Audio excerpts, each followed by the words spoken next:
You've heard me mention in the past my definition for success, and that is do more of what works and less of what doesn't. In fact, you might be sick of that by now. I hope not, because it's something that I remind myself of over and over and over again. But recently, I've also added a bit of a test to it, and it has to do with time. And I'll tell you more about it in this episode of the VOHeroes podcast.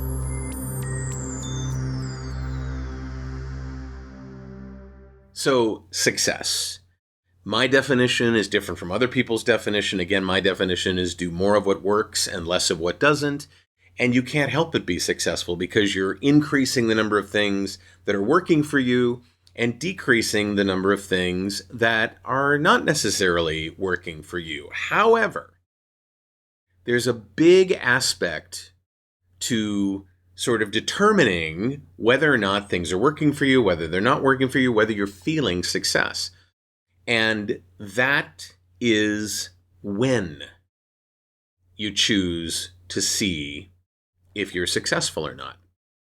I remember watching David Letterman interview Samuel L. Jackson right after Snakes on a Plane came out. And he said something, David Letterman said something like, wow, you're just like this overnight success. You're everywhere. You're in the Marvel movies, blah, blah, blah. And Samuel L. Jackson famously said, it took me 15 years to become an overnight success.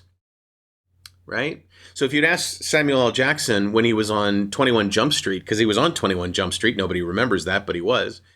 If he was a success, he'd probably say, not yet, But after being on all the Marvel movies and, all the just massive success that he's had, the commercials and everything, now, as the time has changed, same thing. He might say, I'm pretty successful. I appreciate that. James Clear, big fan. I'm a huge fan of James Clear, Atomic Habits. I've read it and listened to it, and I'm rereading it and re-listening to it as we speak.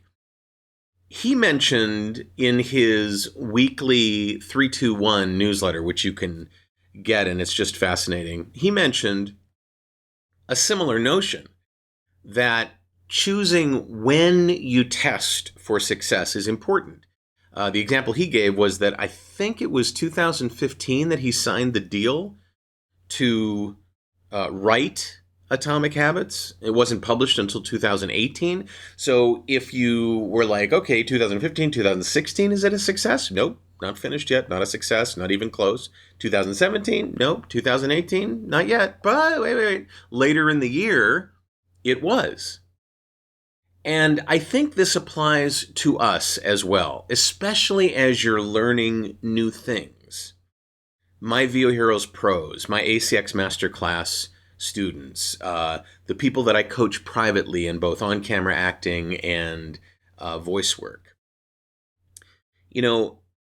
As you learn things, as you acquire skills, as you acquire experience, and it's easier for you to execute things, to make better choices, to do things on a more professional level, you sometimes jump the gun when it comes to, gosh, I'm not doing so well. I'm not successful enough. Or you choose metrics that are weird, like how many times you're booking, which you can't really use to judge success. But even that, early in your career, you're not booking so much. Later in your career, hopefully, and maybe, I wouldn't know. But it's when you make that test, when you dip the litmus paper into the reagent. When did you do that? I remember thinking to myself, I'm not going to put the pressure on myself of thinking, am I successful as I'm first starting off? Because I'm not. I'm just not. And that's something that's hard for people to admit. I'm not yet successful. I'm not successful, but I'm not yet. Change the time later in your journey, later in your career. All of a sudden, I'm doing okay. This is good. Yeah, things are cooking with gas. I like it. But the answer is different depending upon what time, where you are in the process, at what point in your history or your journey that you ask that question. Yeah? So don't be so hard on yourself if you're still learning if you're still gathering all of your tools and getting to know them and getting to know how to use them, give yourself a break. What are your thoughts? Tell me. If you're on VOHeroes.com, pop into the comments below. Let me know what you think about this. Certainly, I'd love for you to subscribe to the channel. I'd love for you to just crash on that like button, because the more likes we get, the better. And the harder you press on the button, the better it is for me. Not really.